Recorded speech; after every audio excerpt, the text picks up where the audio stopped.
अस्सलाम वालेकुम वरहमतुल्लाहि वबरकातुहू। स्टूडेंट्स, आज हम करने जा रहे हैं एक्सरसाइज 5.4 जिसमें हमने इन इक्वालिटीज़ और इन इक्वेशंस के बारे में पढ़ना है। बेसिकली इन इक्वालिटीज़ को हम इन इक्वेशन भी कहते हैं। अब इन इक्वालिटीज़ होती क्या है बच्चे, कुछ सिंबल्स हैं इन इक्वालिटीज़ के सिंबल जिन्हें मैं आपको बता देता हूँ। Greater than, less than, greater than, equal to, less than, equal to and not equal to. ये 5 सिंबल्स हैं इन इक्वालिटीज़ के। अब डायरेक्टली हम मूव करते हैं क्वेश्चन नंबर 1 की तरफ, जिसमें हमें कह रहे हैं check whether the given value for each satisfy the inequality. ये हमारे पास एक इनइक्वालिटी दी गई है या आप इन इक्वेशन भी कह सकते हैं। आपने इसे सेटिस्फाई करना है कि जो आपको वैल्यू दी गई है, जो भी वेरिएबल अंदर इस्तेमाल हो रहा है, y है तो y की वैल्यू दी हुई है, आप इसमें पुट करके चेक करें क्या ये जो इनइक्वालिटी है इसे सेटिस्फाई करती है या नहीं। तो बच्चे हम पुट करते हैं। आप सबसे पहले लिख लेंगे put y equal to 3। 5y की जगह आप 3 पुट कर देंगे, -12 is greater then 0। 5 3 is 15, -12 is greater then 0, 3 is greater then 0। अब देखिए बच्चे, यहां पे हमारे पास आ गई है, हमारे पास जो फाइनल इनइक्वालिटी है 3 0 से बड़ा होता है या नहीं होता। अब फेस 3 की तरफ ओपन है। अब इसे हम ऐसे पढ़ेंगे 3 बड़ा है 0 से, यानी ये बात सच है, ट्रू है या नहीं है। ये ट्रू है, ये बात सच लिखी हुई है। 3 इज ग्रेटर देन 0, ट्रू। सो हम लिखेंगे सो आप इस तरफ यहां से the given value, the given value satisfy the inequality. अब बच्चे क्वेश्चन नंबर 2 में बिल्कुल वही सेम काम है। हमने सबसे पहले क्या कर देना है, हमने पुट कर देना है x इक्वल टू -3 जो हमें गिवन दिया हुआ है। -2 इधर x की जगह पे हम क्या पुट कर देंगे, -3 इज लेस देन और इक्वल टू 9। तो हमारे पास क्या आ जाएगा, 4 + 2 3 आर 6 इज लेस देन और equal to 9, 10 is less than और इक्वल टू 9। 10 छोटा होता है या बराबर होता है 9 से। अब ये ट्रू है या फॉल्स है, ये बात बिल्कुल झूठ लिखी हुई है। 10 छोटा होता है क्या 9 से, या क्या 10 बराबर होता है इक्वल टू भी। अगर बराबर भी होता तो ये ट्रू होती, लेकिन यहां पे ये क्या है, फॉल्स है। ठीक है, तो हमने उसी तरह बस लिख देना है so the given value does not satisfy the equation, the inequality या इन इक्वेशन, दोनों बातें आप लिख सकते हैं। बच्चे पार्ट नंबर 4, इसके बाद हम करें पार्ट नंबर 3rd और 5th हम नेक्स्ट करेंगे। पार्ट नंबर 4 में हमें कह रहे हैं कि आप इसमें पुट करें z इक्वल टू -2। तो हम पुट कर देते हैं पुट z इक्वल टू -2। तो 3 ब्रैकेट में हम क्या लिख देंगे, -2 + 4 इज लेस देन और इक्वल टू 6। अब देखें बच्चे, अब यहां पे क्या होगा, ये इन दोनों को 4 - 2 आ जाएगा हमारे पास, एक 3 2 6। अब बच्चे, अब यहां पे 6 इज लेस देन 6, ये तो ट्रू नहीं है, लेकिन आप देखें साथ जो लाइन लगी हुई इसका मतलब है कि अगर ये लेस है, इस इधर वाली value is less then second one, तो तब भी ये ट्रू होगी। और अगर ये दोनों इक्वल भी हुए तब भी ये क्या होगी, ट्रू होगी। अगर बराबर भी हुए तो क्या होगी, ट्रू होगी। तो हम लिख सकते हैं so the given value satisfy the inequality। Hope so बच्चों आपको ये तीनों पार्ट समझ आ गए होंगे। अब हम मूव करते हैं पार्ट नंबर 3rd और 5th की तरफ। So student, in question number 3 हमें सेम वही काम करना है। सबसे पहले हम पुट कर देंगे x इक्वल टू 4। हमारे पास दोनों साइड पे वेरिएबल x मौजूद है, तो दोनों साइड पे हम वैल्यू को पुट करेंगे। अब यहां पे 5 - 2 4 आर 8, -16 + 5, यहां पे हमारे पास आंसर आ जाएगा -3 और यहां पे आ जाएगा -11। वैसे तो 11 ग्रेटर होता है 3 से, लेकिन अगर जब हम नेगेटिव वैल्यूज में बात करते हैं तो याद रखें माइनस में जितनी बड़ी वैल्यू होगी, जस्ट टेक एन एग्जांपल कि हमारे पास 2 वैल्यूज है, -6 और -2। अब अगर ये प्लस में होती तो 6 बड़ा होता, लेकिन माइनस में है तो क्या होगा, 6 बड़ा नहीं होगा, 2 बड़ा होगा। तो यहाँ पे कौन सा बड़ा होगा, 3 ही बड़ा होगा, तो इसका मतलब है ये ट्रू हो गई हमारे पास, यस ये true. So the given value satisfy the equation. अब बच्चे अगर हम क्वेश्चन नंबर 5 की तरफ देखें, पार्ट 5 में हमें क्या कह रहा है, हमें कह रहा है कि आप पुट करें x इक्वल टू 11। अब 5 11 माइनस 2 इज ग्रेटर देन और equal to 9 into 11 minus 3 into 2 bracket 11 minus 4। 5 11 minus 2 आपके पास क्या आ जाएगा 9, 9 11 99 माइनस 3 और ब्रैकेट में आपके पास क्या आ जाएगा 22 माइनस 4। अब बच्चे 5 को 9 से हम करेंगे, हमारे पास क्या आ जाएगा 45 और यहाँ पे हमारे पास 99 माइनस 3 इंटू 18। 45 3 को हम जब 18 से मल्टीप्लाई करेंगे तो हमारे पास क्या आ जाएगा माइनस 48। 36 एंड 54 आपके पास आ जाएगा 54।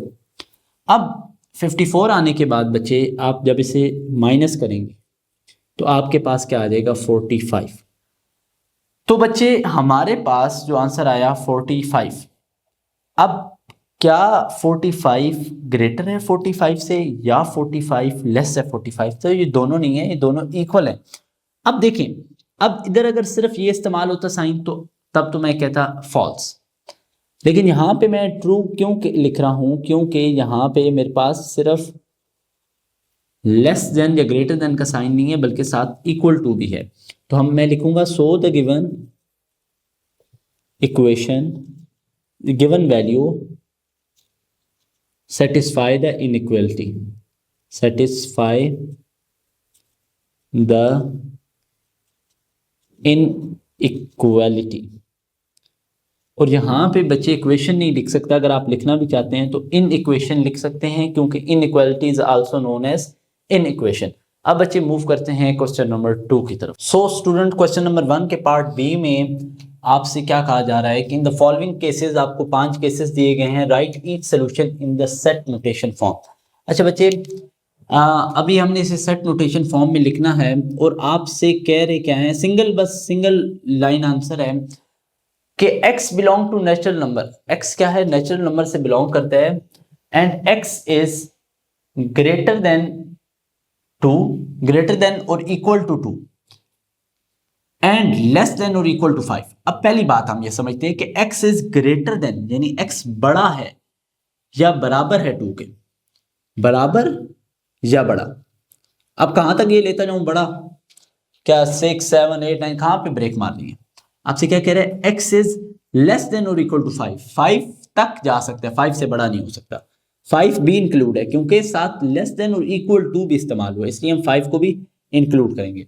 अब यहाँ पे अगर हम देख लें तो क्या कह रहे हैं, y belong to natural number. अब y बिलोंग करता है नेचुरल नंबर से और नेचुरल नंबर स्टार्ट होते हैं 1 से, 1 2 3 4 5। अच्छा ये कहाँ तक हमने जाना है सर? यहाँ पे आपको क्या कह रहे हैं, y इज लेस देन 7 के 7 से छोटे छोटे जितने भी नेचुरल नंबर है वो सारे लिख दें। 7 को इंक्लूड नहीं करना, 7 से छोटे नेचुरल नंबर तो वो 6 तक ही आते हैं, तो सारे हमने इंक्लूड करके लिख दिए।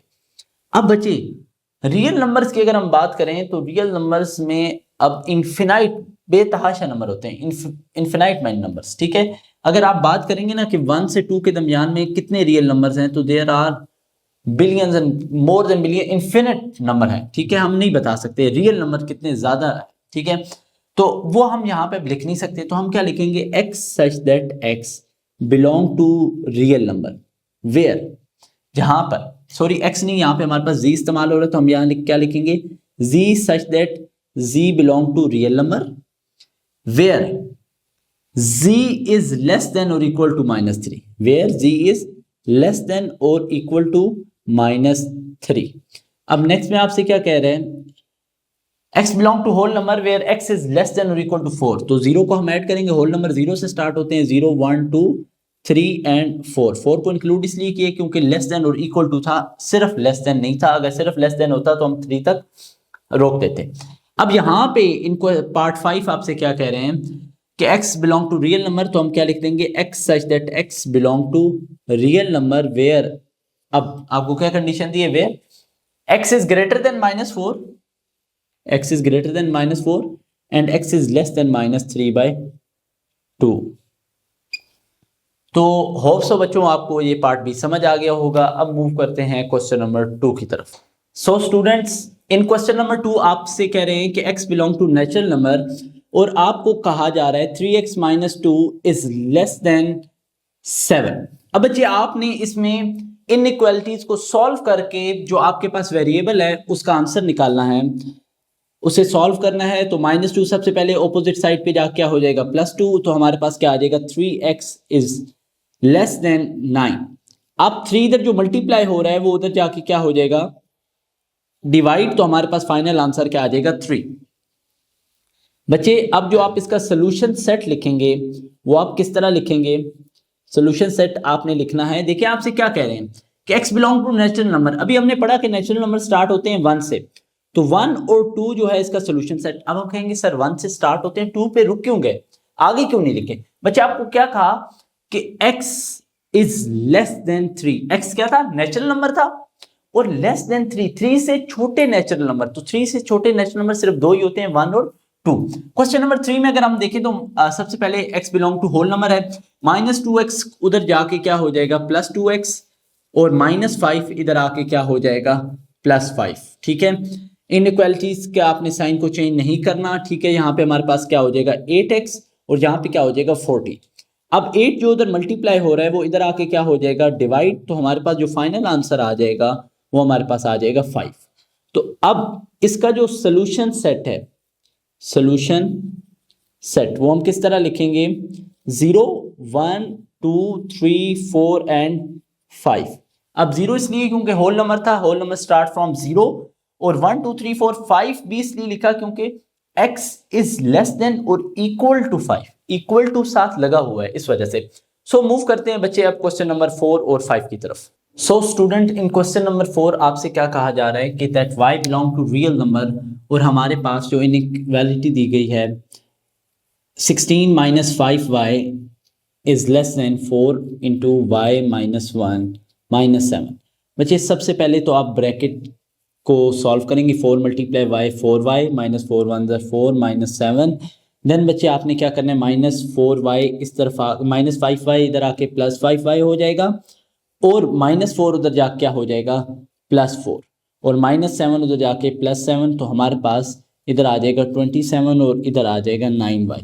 9 इधर क्या हो रहा है, मल्टीप्लाई हो रहा है, उधर जाके डिवाइड हो जाएगा, तो अगेन हमारे पास आ जाएगा y is greater than 3। But यहाँ पे जो हमारा सोल्यूशन सेट होगा वो जरा डिफर करेगा क्वेश्चन नंबर 2 के सोल्यूशन सेट से। अब वो क्यों डिफर करेगा बच्चे, उसके बिहाइंड ये रीजन है क्योंकि यहाँ हम लिखेंगे x such that x belong to real number, क्योंकि यहाँ पे हमारे पास रियल नंबर है, where y is greater than 3, y की तरफ मुंह खुला हुआ था, तो इधर भी आपने सोल्यूशन सेट में भी यही लिखना है। ठीक है, अब नेक्स्ट क्वेश्चन नंबर 5 में आपने 10 - 7y 7 - y is greater than or equal to 3y - 9. First of all 10 as it is, -7 and +y, 3y - 9। आपके पास y इस साइड पे बड़ा है तो आप +y को भी इधर ही ले आए, इधर आके वो -y -9 उधर जाके क्या हो जाएगा, +9। तो यहाँ पे हमारे पास आ जाएगा 12 इज ग्रेटर देन 2y, 2 उधर मल्टीप्लाई हो रहा है, इधर आके डिवाइड हो जाएगा, और हमारे पास आंसर आ जाएगा 6 इज ग्रेटर देन y। तो आपने यहाँ पे y हमारे पास रियल नंबर है, तो हम इसका सोल्यूशन सेट जो लिखेंगे वो हम किस तरह लिखेंगे, y such that y belong to real number where y is less than और इक्वल टू 6। यहाँ पे देखिए मुंह 6 की तरफ खुला हुआ है, तो आपने 6 की तरफ ही खोलना है। ठीक है, ये ना हो आप यहाँ पे डायरेक्शन उसकी चेंज कर दें। ठीक है, सो इंशाल्लाह कल मिलते हैं एक्सरसाइज 5.4 के रिमेनिंग क्वेश्चंस के साथ।